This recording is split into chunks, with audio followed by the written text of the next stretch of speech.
Momento de las entrevistas en 24 horas.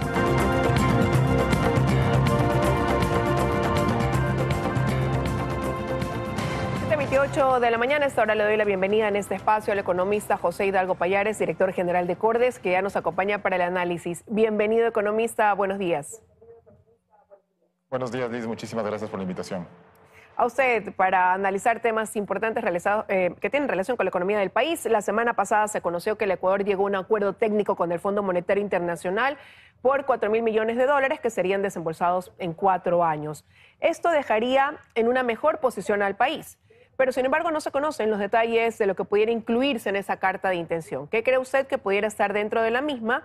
Quizás anticipando que ya el país hizo parte de la tarea, con una reforma tributaria que elevó el IVA al 15%, por ejemplo. Sí, de hecho, a ver, se trata de un programa tipo facilidad ampliada similar a la que se firmó en 2020 y usted recordará, terminó, si no me equivoco, en 2022, que fueron 6.500 millones. Ese tipo de créditos del Fondo Monetario suelen demandar o requerir de parte de los países algún tipo de reforma estructural que permita mejorar las condiciones de la economía en el largo plazo.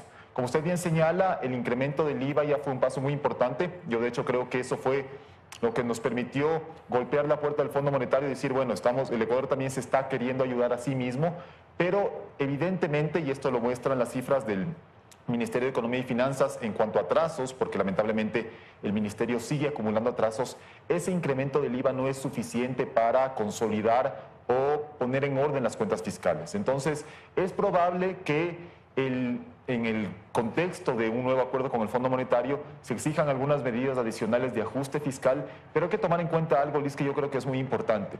Si es que cualquier persona que nos está escuchando se sentara en el asiento, en el cargo del ministro de Economía y Finanzas, sabría lo importante que es o lo urgente que es hacer ese tipo de reformas, digamos, por ejemplo, una revisión a los subsidios, un recorte en el gasto. Nosotros en Cordes hemos propuesto, por ejemplo, también un recorte a las transferencias a los gobiernos seccionales.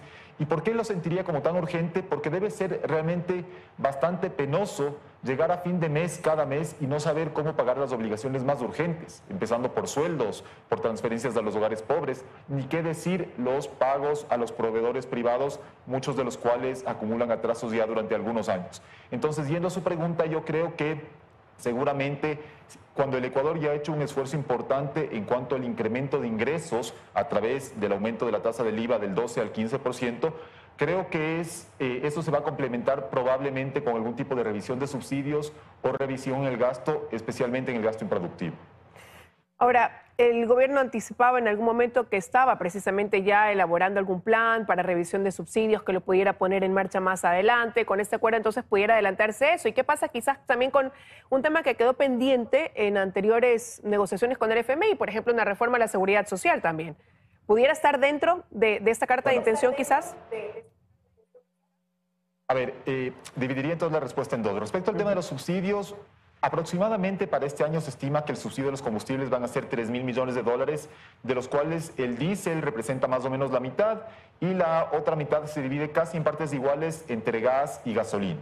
Yo creo que el gas es obviamente un combustible socialmente muy sensible, podríamos dejarlo de lado, pero el presidente lamentablemente ha adelantado que él se centraría exclusivamente en la gasolina, que insisto representa algo más de 700 millones del subsidio, si es que no me equivoco, y por lo tanto es un monto que si bien ayudaría evidentemente a la situación fiscal, creo que puede ser insuficiente y no habría que descartar, la posibilidad de introducir o de incorporar también en la revisión de los subsidios al diésel, obviamente buscando las compensaciones que sean necesarias para los hogares más pobres a fin de que no sufran un deterioro de su capacidad adquisitiva.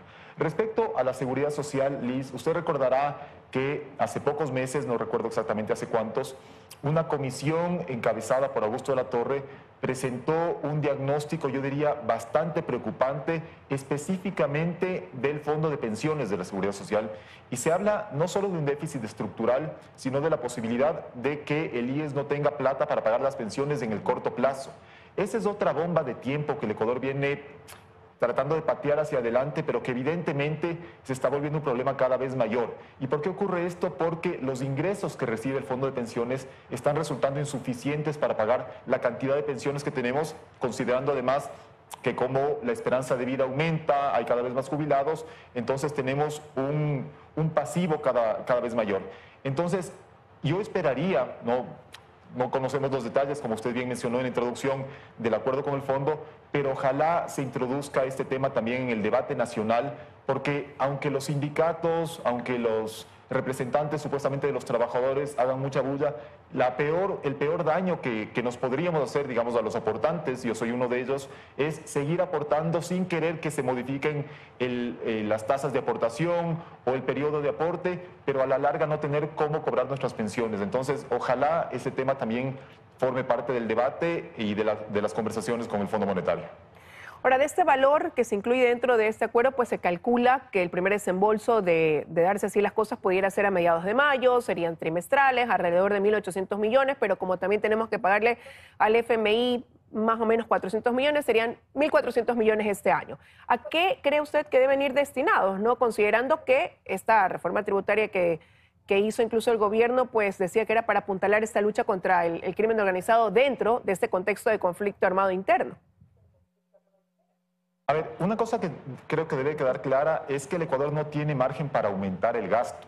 No es que el Fondo Monetario nos presta y con esto vamos a poder incrementar el gasto, sino, en el mejor de los casos, poder cubrir las obligaciones que ya están asumidas por el Estado. Es decir, de manera estructural, los ingresos del fisco son menores que los gastos. Entonces, lo que vendría a ser el crédito del Fondo Monetario, que se complementaría seguramente con créditos de otros multilaterales, es poder cubrir en parte esta brecha que existe entre ingresos y gastos. De hecho, yo quería mencionar, Liz, entre las ventajas que está trayendo ya en lo inmediato el acuerdo con el Fondo Monetario, además de una leve reducción en el riesgo país, el viernes, si no me equivoco, estaba alrededor de 1.100 puntos, es que permitió que la CAF desembolsara o aprobara un crédito extraordinario para el Ecuador de más o menos 800 millones de dólares, que son una especie de crédito puente, es decir, que permiten afrontar las cuentas más urgentes, pero el Ecuador le va a tener que pagar a la CAF una vez que reciba la plata del Fondo Monetario.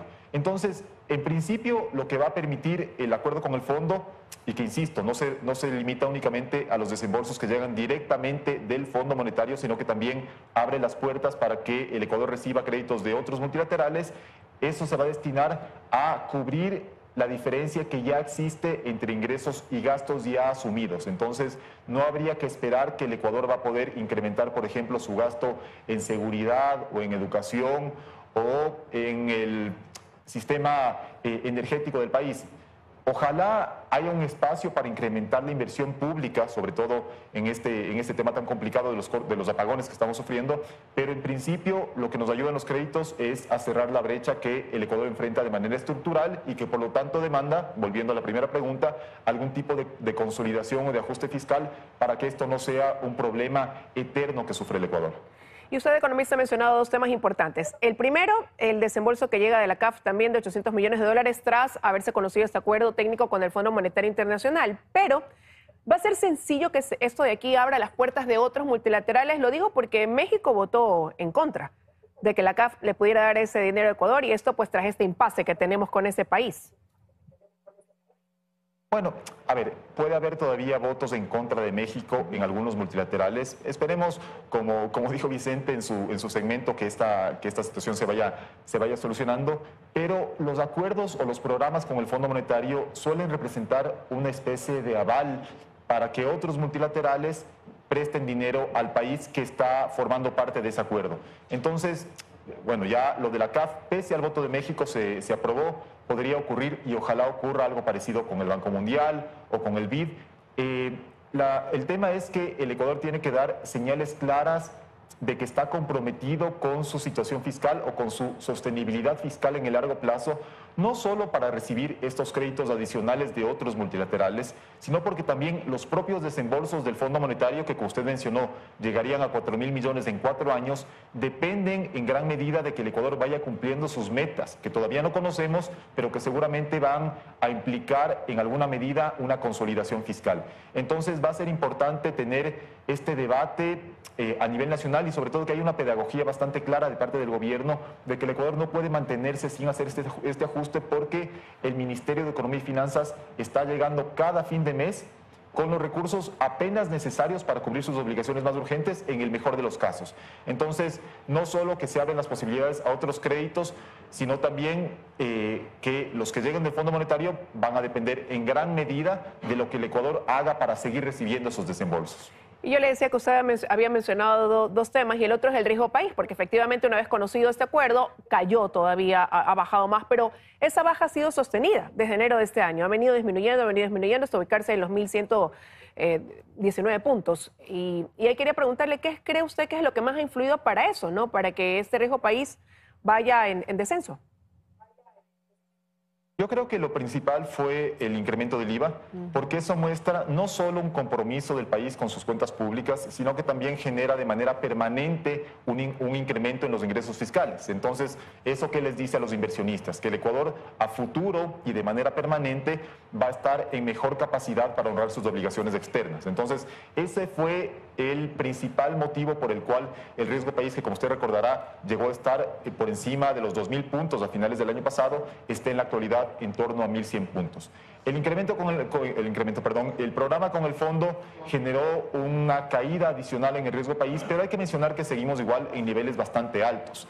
Colombia o Perú tienen índices de riesgo país que son entre 4 y 5 veces menores que los del Ecuador y que por lo tanto les permiten acceder a financiamiento relativamente barato en los mercados internacionales y también resultar más atractivos como economías para la inversión externa. Entonces, en ese contexto, además, no es que la consolidación fiscal sea una tarea para complacer al Fondo Monetario, sino que es una obligación del Ecuador para poder cumplir con sus pagos, insisto, más urgentes y sobre todo para de manera estructural poder convertirnos en un país que atraiga más inversión y no volvamos a ver las cifras de apenas 370 millones de dólares que fue lo que recibimos el año pasado. Entonces, esta reducción del riesgo país va a depender principalmente de lo que el Ecuador haga para poner en orden sus cuentas públicas. Y hay una gran duda, economista, ¿qué pasará en el 2025-2026 cuando ya esos pagos de la deuda también se disparen, ¿no? ¿Cuál va a ser ahí el mecanismo con el que se van a tener que cubrir esas necesidades? Es que el problema, usted recordará, la renegociación última de la deuda se dio en el año 2020 y esperábamos que ya para esos años, porque además de esa renegociación, perdón que me desvíe un poco, incluyó algunos años de gracia y por lo tanto los pagos más pesados, sobre todo de los bonos externos, empezaron justamente en 2025, 2026, si no me equivoco. Pero eso se dio con la esperanza de que para esos años, faltaba todavía 5 o 6 años al momento de renegociar la deuda, el Ecuador ya llegara con una situación fiscal más consolidada. Y hubo pasos importantes al respecto. Usted recordará, por ejemplo, el mecanismo que iba reduciendo mes a mes el subsidio de los combustibles. Ese era un mecanismo importante porque permitía recortar un gasto altamente ineficiente e ir consolidando de manera también permanente las cuentas fiscales. Lamentablemente, ese mecanismo ya no está vigente. Entonces, lo que nosotros tenemos que hacer como país no es siempre estar sobre la marcha de viendo cómo solucionamos este año. A ver, salimos de este año consiguiendo créditos de cualquier parte para poder pagar las obligaciones más urgentes y el próximo año volveremos a ver. Esto genera un ambiente de incertidumbre muy grande para los inversionistas, no solo extranjeros, sino también nacionales, genera un dolor de cabeza para los gobiernos y por lo tanto nosotros tenemos que ver un horizonte que sea sostenible en el mediano y en el largo plazo y evidentemente ya tenemos, como usted bien señaló, un desafío importante en 2025, 2026. Bueno, el Ecuador tendrá que empezar a tomar medidas que no son simpáticas, que pueden resultar impopulares, pero que son necesarias con o sin Fondo Monetario, pero con Fondo Monetario nos permite enfrentar este ajuste, no solo un ajuste que sea financiado y ordenado, sino también en gran medida con asesoría técnica de ese multilateral. Quiero agradecerle, economista, que nos haya acompañado esta mañana aquí con el análisis en 24 horas. Que tenga un buen día. Buenos días, Liz. Muchísimas gracias. Vamos a una pausa y enseguida regresamos con más.